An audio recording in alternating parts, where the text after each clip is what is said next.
Pagi hari ini kita mau belajar makna Pentakosta bagi saya dan saudara orang percaya zaman perjanjian baru. Intinya satu, menjadi saksi. Amin. Jadi itu intinya Roh Kudus dicurahkan supaya kehidupan saya, kehidupan saudara sebagai orang percaya, hidup kita ini menjadi saksi. Memberitakan siapa Allah yang benar. Dan dengan hidup kita yang berdampak bagi sesama, itu kita menggenapi panggilan kita sebagai saksi-saksi Kristus. Amin ya. Kisah Rasul pasal yang pertama ayat 8 kita baca sama-sama 2-3. Tetapi kamu akan menerima kuasa kalau Roh Kudus turun ke atas kamu, dan kamu akan menjadi saksiku di Yerusalem dan di seluruh Yudea dan Samaria dan sampai ke ujung bumi.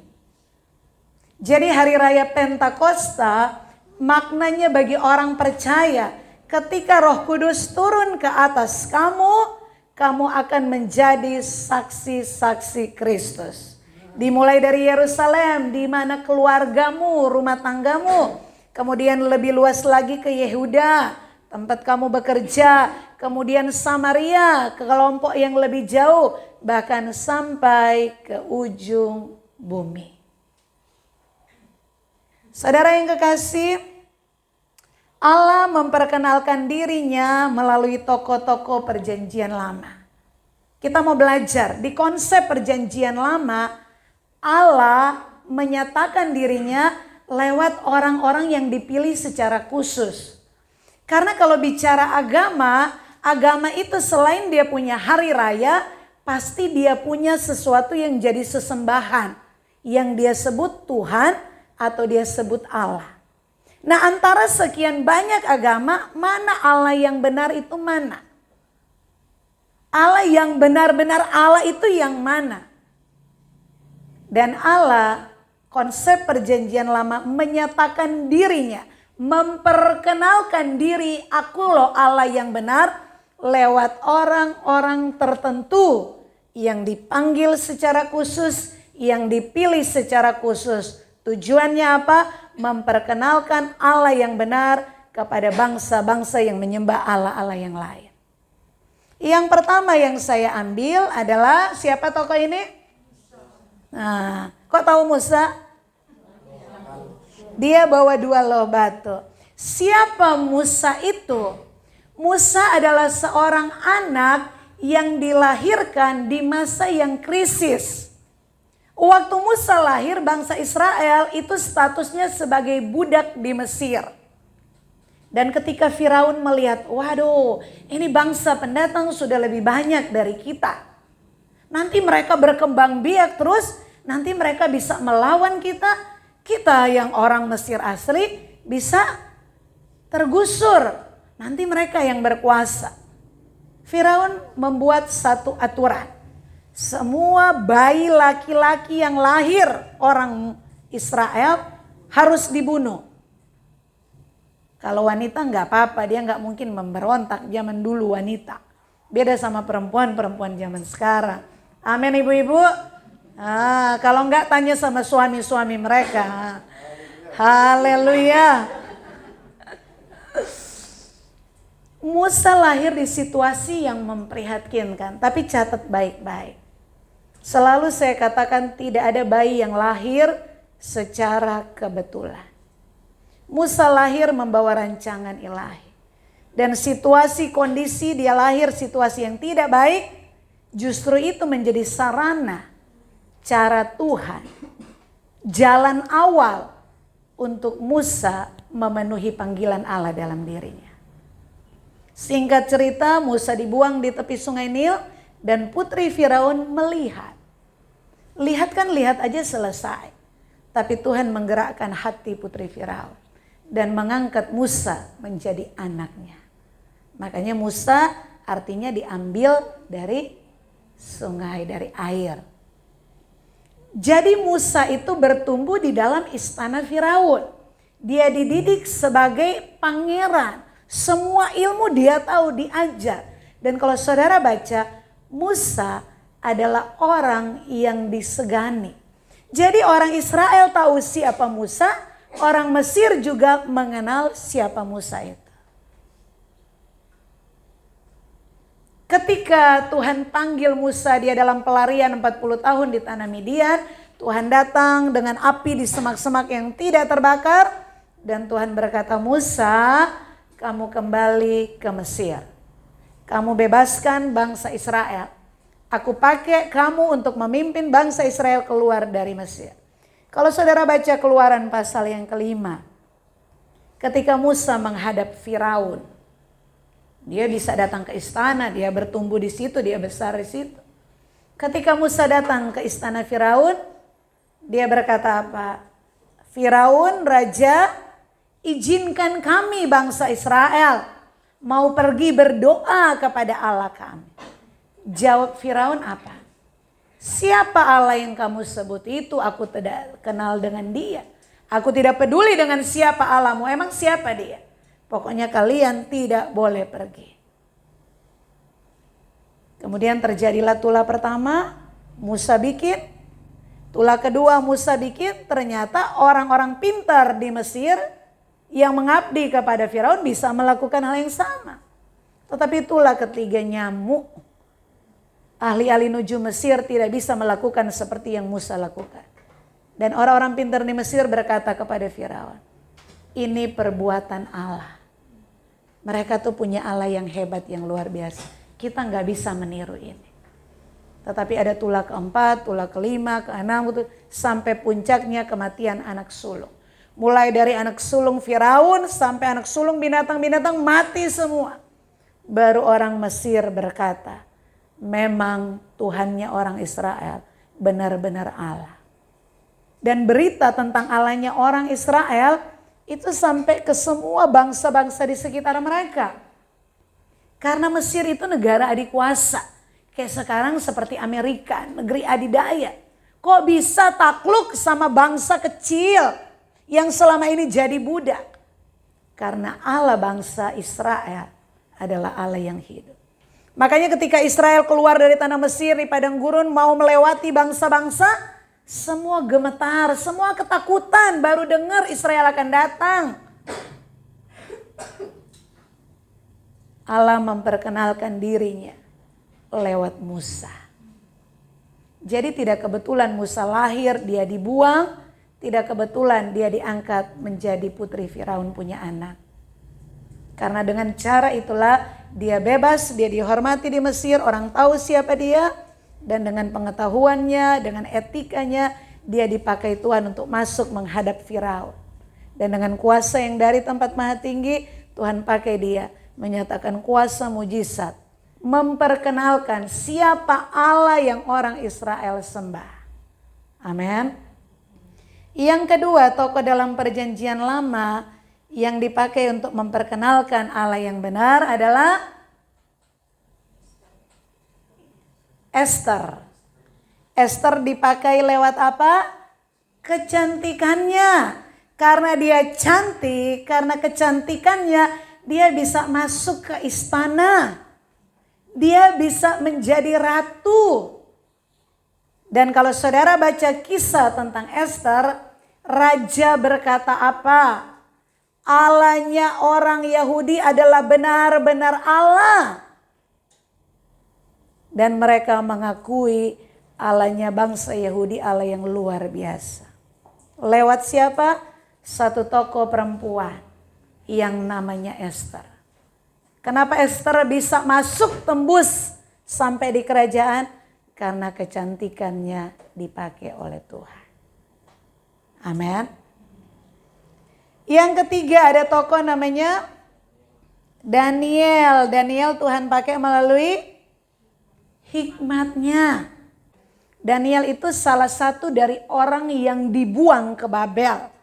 Jadi ketika Israel dikalahkan, orang-orang yang miskin-miskin dibiarin, yang lemah-lemah dibunuh, yang kuat-kuat perkasa diangkut di negara Babel. Kemudian raja berfirman, ini orang-orang buangan ada banyak.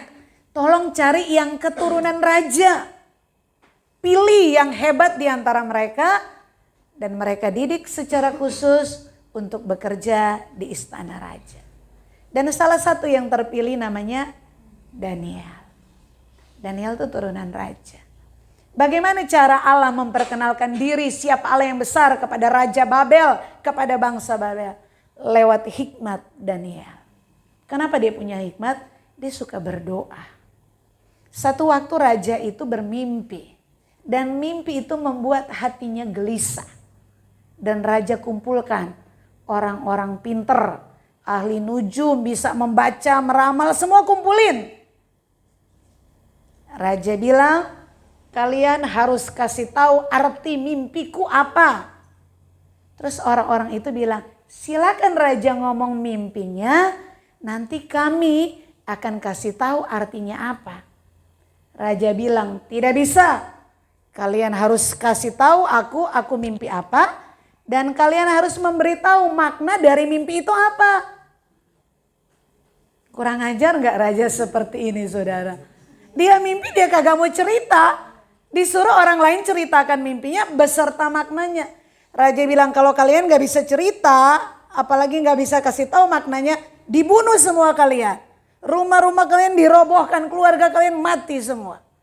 Itu hebatnya raja zaman dulu.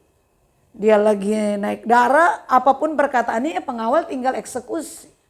Ketakutan semua. Daniel salah satu orang yang ada di kerajaan. Dia mendengar berita itu. Dia berdoa kepada Tuhan. Dan Tuhan kasih tahu apa mimpinya raja, bahkan maknanya. Saudara tahu apa reaksi raja? Allahnya Daniel ini benar-benar Allah yang hebat. Ini dewa di atas segala dewa. Kenapa? Aku gak cerita dia bisa tahu. Bahkan maknanya diberitahukan. Dan bukan hanya sekali pada zaman satu raja. Sampai zaman 3 raja. Dengan hikmatnya Daniel bisa memperkenalkan Allahnya itu siapa. Kepada orang-orang Babel. Kepada raja-raja Babel. Dan mereka mengakui Allahnya Daniel. Allah yang hebat. Allah yang berhikmat. Allah yang luar biasa, dewa di atas segala dewa. Amin. Yang selanjutnya saya ambil tokoh perjanjian lama yang menyatakan siapa Allah, memperkenalkan Allah itu. Yaitu lewat Sadrak, Mesak, dan Abednego. Raja bilang, Sadrak, Mesak, Abednego, mana Allahmu? Allah siapa yang bisa membebaskan kalian dari perapian menyala-menyala yang aku buat? Tidak ada Allah. Sadrak, Mesak, Abednego bilang apa? Kalau Allah kami mau bebaskan kami dari perapian, itu terlalu kecil. Sangat mudah dia lakukan. Tetapi kalau Allah kami tidak membebaskan kami, ingat kami tidak akan menyembah Tuanku dan dewa yang Tuanku buat. Kami hanya akan tetap menyembah Allah kami. Sadrak, Mesak, dan Abednego berkata, Raja, Tuanku Raja, kalau Allah kami mau bebaskan kami, dia sanggup melakukan. Tetapi kalau dia tidak menolong kami akan tetap menyembah dia sebagai Allah. Dan yang terjadi, mereka bertiga dilemparkan ke api yang menyala-nyala. Dan ada 4 orang di dalam perapian. Penasaran raja bilang, Sadrak, Mesak, Abednego, ayo keluar. Siapa yang bersama kalian itu? Tuhan menyatakan bahwa dia Allah yang hidup. Dia Allah yang nyata menolong Sadrak, Mesak, Abednego lewat perapian yang menyala-nyala. Dan apa ungkapan raja? Allahnya Sadrak, Mesak, Abednego adalah benar-benar Allah. Kisah Rasul 2 ayat 1, ayat 2, lompat ayat 4. Kita baca 2, 3. Ketika tiba hari Pentakosta, semua orang percaya berkumpul di satu tempat. Tiba-tiba turunlah dari langit suatu bunyi seperti tiupan angin keras yang memenuhi seluruh rumah di mana mereka duduk. Maka penuhlah mereka dengan Roh Kudus. Makna Pentakosta, makna Roh Kudus dicurahkan itu cuma satu. supaya hidupmu berdampak bagi sesamamu. Untuk apa kamu bahasa roh, kamu lompat-lompat, tapi di luar sana hidupmu jadi batu sandungan buat orang lain. Kamu dalam keheningan, kamu bersekutu sendiri, kamu punya pengalaman pribadi yang orang lain tidak tahu, tidak bisa lihat.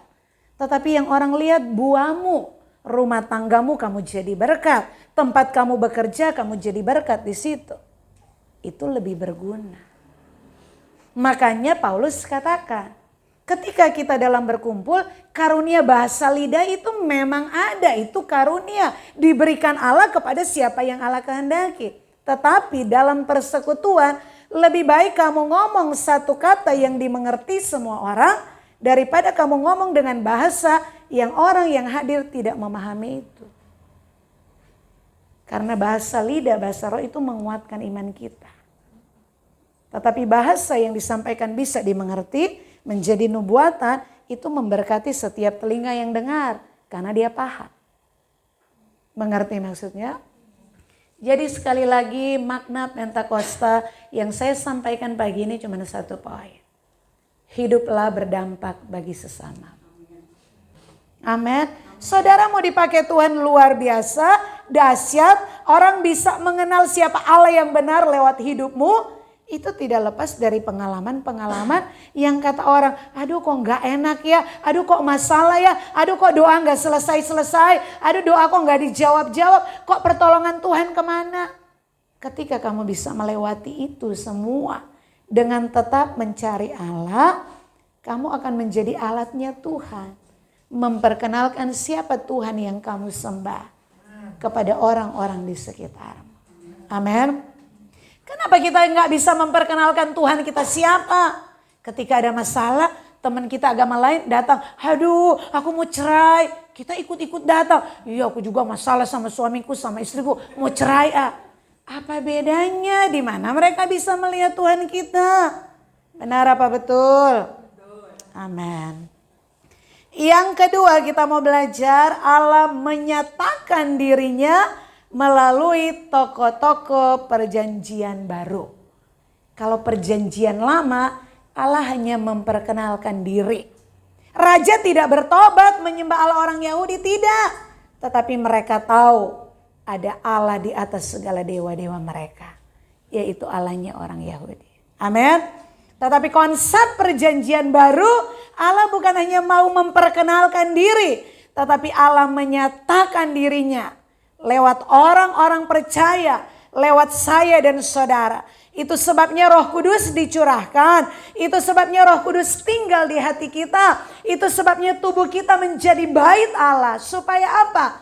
Supaya lewat perbuatan kita, lewat perkataan kita, lewat hidup kita setiap hari, orang bukan hanya tahu siapa Tuhan yang kita sembah, tetapi orang akan datang menyembah siapa Tuhan kita. Amin. Yang pertama saya ambil tokoh perjanjian baru, namanya nggak ada yang bisa nebak. Lihat ayamnya aja, nggak usah lihat orangnya. Petrus. Tuhan memanggil Petrus. Petrus, mulai sekarang kamu tidak akan menjadi penjala ikan lagi. Tetapi kamu akan menjadi penjala manusia. Tetapi setelah Petrus ikut 3,5 tahun nguntit kemana Yesus pergi. Apakah itu merubah dia? Tidak. Dia menyangkal Yesus 3 kali. Makanya ada gambar ayam. Berarti itu Petrus dekat situ. Setelah Petrus sudah melihat Yesus dalam tubuh kebangkitan. 3 kali loh. Bahkan dia salah satu orang yang datang ke kubur Yesus. Dan 3 kali dalam tubuh kebangkitan Yesus menampakkan diri. Apakah itu merubah cara pandang Petrus? Tidak. Yesus sudah mau naik. Dia masih bilang, Guru, kapan engkau memulihkan kerajaan Israel? Masih jasmani tuh otaknya. Belum tembus kepada kekekalan. Tetapi ketika Roh Kudus turun atas murid-murid, termasuk Petrus. Di situ Petrus mengalami perubahan. Petrus yang tadinya pengecut, Ketika orang-orang yang berkumpul di Yerusalem berkata, orang-orang ini sedang mabuk. Dia yang pengecut, penakut, orang desa, tidak berpendidikan, hanya dari Galilea. Dia bisa berdiri di tengah banyak orang di Yerusalem, pusat peribadatan. Dan orang-orang dari seluruh dunia lagi mudik ngumpul di situ. Petrus berdiri. Kenapa? Karena dia sudah menerima baptisan Roh Kudus, dia punya keberanian. Dia berubah, tidak Petrus yang pengecut lagi. Tapi dia berdiri dan menyampaikan, apa yang kalian lihat saat ini, mereka bukan mabuk. Tetapi yang terjadi sekarang ini adalah penggenapan dari nubuatan Nabi Yoel. Dan dia berkhotbah. Alkitab mencatat setelah Petrus berkhotbah, 3.000 orang memberikan diri percaya kepada Tuhan. Amin.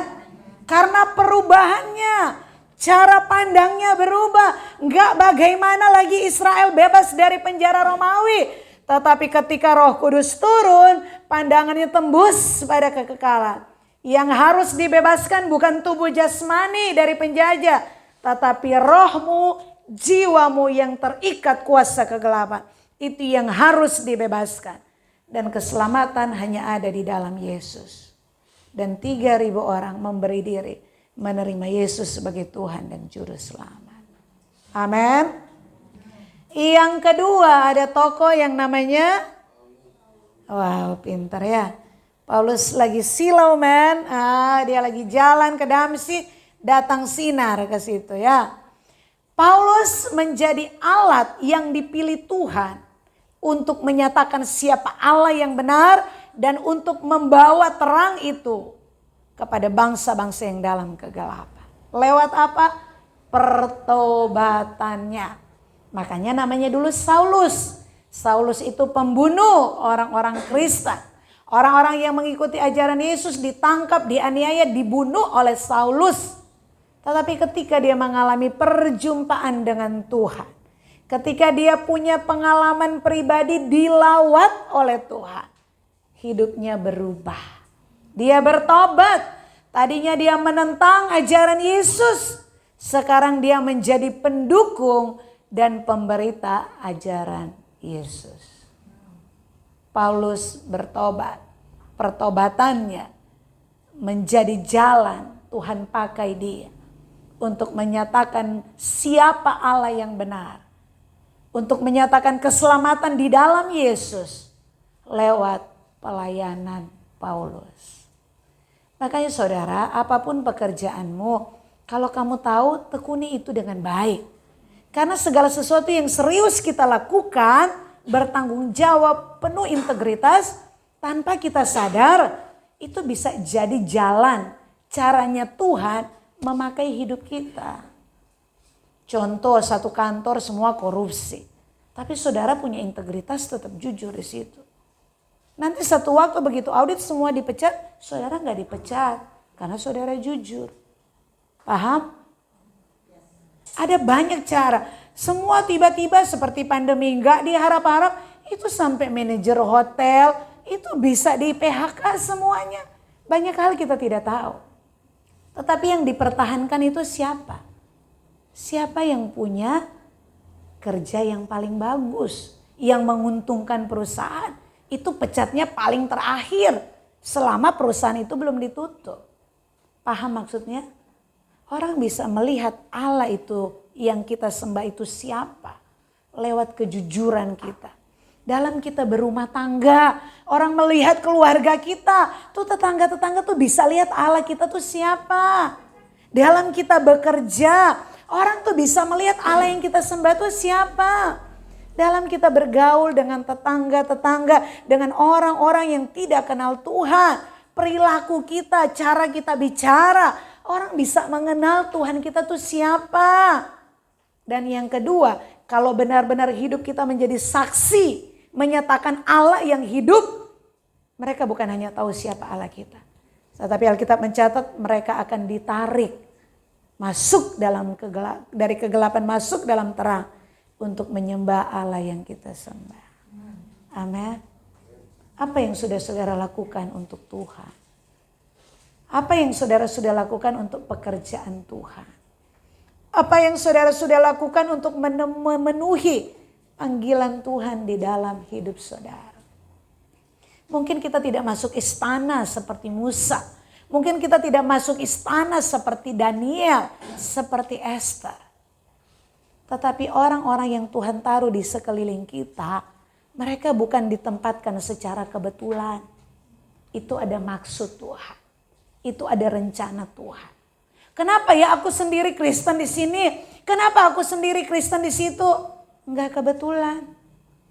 Karena Tuhan yang menempatkan kamu. Supaya lewat terangmu yang bercahaya, yang gelap itu bisa menjadi terang. Amin. Amin saudara. 1 Petrus 2 ayat 9, 1, 2, 3. Tetapi kamulah bangsa yang terpilih, imamat yang rajani, bangsa yang kudus, umat kepunyaan Allah sendiri, supaya kamu memberitakan perbuatan-perbuatan yang besar dari Dia yang telah memanggil kamu keluar dari kegelapan kepada terangnya yang ajaib. Amin. Konsep perjanjian lama yang dipanggil, dipilih, memperkenalkan Allah yang benar hanya 1-2 orang. Dan ketika mereka dipanggil, dipilih, Roh Kudus turun atas mereka. Tidak kepada semua orang Israel. Tetapi konsep perjanjian baru. Ketika Pentakosta, Roh Kudus dicurahkan di Yerusalem. Siapa yang percaya kepada Yesus, kalau kamu yakin di dalam dirimu ada Roh Kudus, kamu orang yang dipilih. Kamu orang yang dipanggil. Yang ditetapkan oleh Allah. Untuk apa? Membawa terangmu kepada mereka yang ada di dalam kegelapan. Amin. Amin. Jadi gak perlu cantik kayak Esther. Gak perlu berhikmat seperti Daniel. Lewat pengalaman Petrus, Tuhan pakai apanya? Perubahannya. Paulus Tuhan pakai apanya? Pertobatannya. Gak usah secantik Esther, berhikmat seperti Daniel, punya iman seperti Sadrak, Mesak, Abednego, punya pengalaman kelahiran seperti Musa hari ini. Ketika kamu mendengar firman, kamu tahu ada bagian yang harus aku ubah dalam diriku. Ketika ada orang yang menegur kesalahan kamu, kamu kok melayani masih begini sih, kamu harusnya begini. Jangan benci orang itu. Salam, traktir dia makan. Kenapa? Karena kadang-kadang kita gak mengenali kekurangan kita apa. Kita gak tahu kesalahan kita apa. Karena sudah terlalu lama berkecimpung, kita sudah nikmati dosa itu, dan bagi kita itu sudah bukan dosa lain. Tapi ketika ada orang yang menegur, ketika kita mendengar firman dan Roh Kudus bicara, kita tahu itu perbuatan salah. Aku memberi tetapi hatiku tidak tulus. Aku melayani tapi masih cari muka. Aku melakukan ini. Hanya aku yang tahu motivasi. Dan selama motivasi itu belum benar, belum beres, kita gak akan pernah menjadi alat Tuhan untuk menyatakan siapa Allah yang benar. Apalagi membawa orang itu masuk dalam terang. Orang kita sendiri masih dalam kegelapan. Paham maksudnya? Yang menjadi masalah, yang Kristen dari lahir, yang sudah Kristen merasa baik-baik saja, tidak butuh pertobatan, makanya gak ada perubahan. Bu Pendeta, saya tidak mencuri, saya dari keluarga yang jujur. Bu Pendeta, saya tidak pernah berzina, berselingkuh, tidak pernah, bersih hidup saya. Bu Pendeta, saya tidak pernah membunuh. Apa yang harus saya lakukan? Saya harus bertobat hal yang mana? Saya baik-baik saja. Kalau saudara baca Alkitab, Yesus berkata, akhir zaman menjelang kedatangan Yesus yang kedua kali, itu pelacur-pelacur, ahli-ahli Taurat, pemungut-pemungut cukai, orang-orang yang notabene orang berdosa dicap masyarakat, mereka akan mendahului kamu masuk kerajaan surga. Kenapa? Karena pelacur, dia tahu yang aku butuhkan satu, pertobatan. Pembunuh dia tahu yang aku butuhkan satu, pertobatan. Pemungut cukai, orang bilang orang berdosa, dia sadar, dia tahu yang aku perlu hanya satu pertobatan untuk sampai kepada Tuhan. Tapi saudara yang sudah duduk manis di gereja, apakah saudara pernah menyadari, mengakui, aku perlu pertobatan? Gak ada. Kenapa? Karena aku baik-baik saja. Saya mau katakan konsep perjanjian baru. Ketika Roh Kudus tinggal di hati orang percaya, segala sesuatu yang kita lakukan yang tidak sesuai kehendak Allah, itu dosa di hadapan Allah. Segala sesuatu yang kita pikirkan yang tidak sesuai dengan pikiran Allah, itu dosa di hadapan Allah. Saudara melayani 24 jam di gereja, saudara memberi semua duitmu untuk pelayanan, tetapi motivasi tidak murni, itu dosa di hadapan Allah. Dan yang tahu di sini siapa? Cuma saudara. Bahkan kadang kita sendiri nggak mengenali. Makanya Roh Kudus tinggal di dalam kita. Semakin saudara bersekutu, semakin saudara serius ingin diubahkan, saudara akan tercengang-cengang melihat. Ya ampun Tuhan, aku pikir aku sudah all out buat Tuhan. Aku pikir selama ini aku sudah memberi yang terbaik. Ternyata motivasiku belum murni, belum tulus, belum siap menerima kritikan dari orang. Belum siap ketika aku melakukan pelayanan orang tidak menghargai dan menolak. Belum siap. Terima kasih, Roh Kudus ingatkan. Itu yang kita harus bertobat berbenah. Sampai apa? Sampai kita punya hati nurani yang tulus. Sampai kita punya hati nurani yang murni di hadapan Allah dan di hadapan sesama. Karena hanya orang yang punya hati nurani yang tulus dan murni, yang siap menjadi alat Tuhan, masuk dalam kegelapan untuk menarik mereka ada di terang.